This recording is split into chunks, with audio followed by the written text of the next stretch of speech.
صرف رمضان المبارک کے ایک مہینے میں تقوی حاصل ہو سکتا ہے، پرہیزگاری مل سکتی ہے۔ یہ شہر طاعات ہے، شہر عبادات ہے، شہر کا مطلب مہینہ ہے عربی میں۔ اور دیکھیں کتنی سہولیات تمہارے لیے رکھی گئی ہیں کہ شیطان کے وسوسوں سے محفوظ رکھا گیا، کہ تمہیں مہینہ بھر شیطان اور اس کی ذریت سے، اس کے حملوں سے بچا کر رب تبارک و تعالیٰ نے اس مہینے میں رکھا ہے۔ تو اب میرے عزیزو، تھوڑی سی محنت کی ضرورت ہوتی ہے تاکہ ہمارا دل پاک ہو جائے۔ تھوڑی سی اور محنت اس میں کر لی جائے تو انسان کا باطن پاک ہو جائے۔ تقوی کیا چیز ہے اور اس کا حاصل کرنا کیوں ضروری ہے، میں آپ کو بتاؤں۔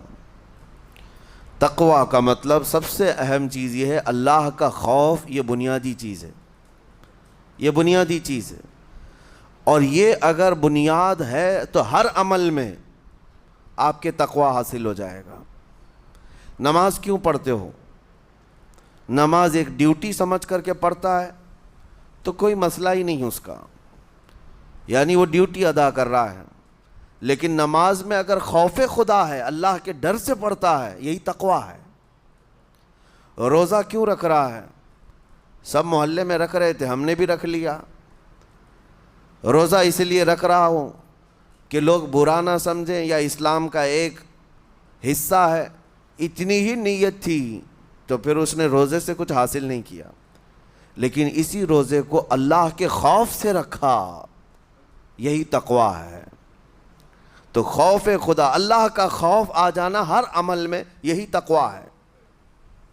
اور اگر یہ چیز نہیں ہے تو انسان بہت بڑے بڑے گناہ بھی کر جاتا ہے، اسے ڈر نہیں لگتا۔ روزہ چھوڑ دیا، اسے کوئی خوف ہی نہیں ہے، بلکہ دھڑلے سے لوگوں کے سامنے کہتا بھی پھر رہا ہو کہ مجھے یہ سب چیزوں میں وشواس نہیں، یقین نہیں ہے۔ یہ باتیں اس زبان سے آتی ہیں جس کے ہاں اللہ کا خوف ہے ہی نہیں، اللہ کا ڈر نہیں۔ اسی لیے قرآن میں اللہ نے فرمایا لعلکم تتقون، تم پر روزے اللہ نے فرض کیے ہیں تاکہ تمہیں تقوی مل جائے، اللہ کا خوف۔ اور یہ کتنی اہم چیز ہے میں آپ کو بتاؤں، خوف خدا۔ خوف خدا کا مطلب کہ اللہ کا ڈر، اللہ کا خوف، یہ تمہاری پوری باڈی کو صحیح کرتا ہے، اندر سے بھی باہر سے بھی۔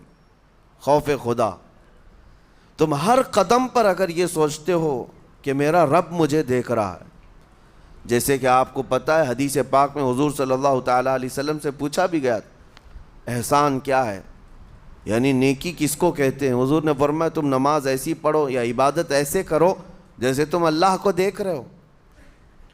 اور اگر یہ نہیں ہو سکتا تم سے تو اتنا احساس تو رہے کہ اللہ تمہیں دیکھ رہا ہے۔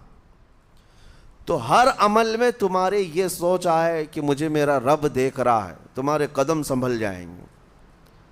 آج آپ مسجد میں بیٹھے ہیں، ادب سے بیٹھے ہیں، حالانکہ ایک آدھے گھنٹے کے بعد جسم کو پھیلنے کی حاجت ہونے لگتی ہے، تھوڑا پیر پھیلا لوں، پیٹھ کو ٹیک دے دوں، نہیں کرتے آپ، اس لیے کہ آپ کو احساس ہے کہ امام صاحب دیکھ رہے ہیں، مفتی صاحب دیکھ رہے ہیں، یا پھر مجمع میں لوگ دیکھ رہے ہیں۔ تو یہاں پر ہمارے دیکھنے کے احساس سے آپ کے پیر نہیں پھیلتے ہیں، آپ پھیل کے نہیں بیٹھتے۔ تو ہم میاں نہ سزا دینے والے نہ جزا دینے والے ہیں۔ یہی احساس اگر اللہ کے دیکھنے کا ہو جائے کہ میرا رب مجھے دیکھ رہا ہے، تو پھر آپ کو کسی نگرانی کی ضرورت نہیں، کہیں کسی سی سی ٹی وی کی ضرورت نہیں۔ اللہ کا خوف اگر بندے کے دل میں آ جائے، وہ ہر لمحے، ہر گھڑی، ہر علاقے میں محفوظ رہتا ہے، اپنے آپ کو محفوظ رکھتا ہے۔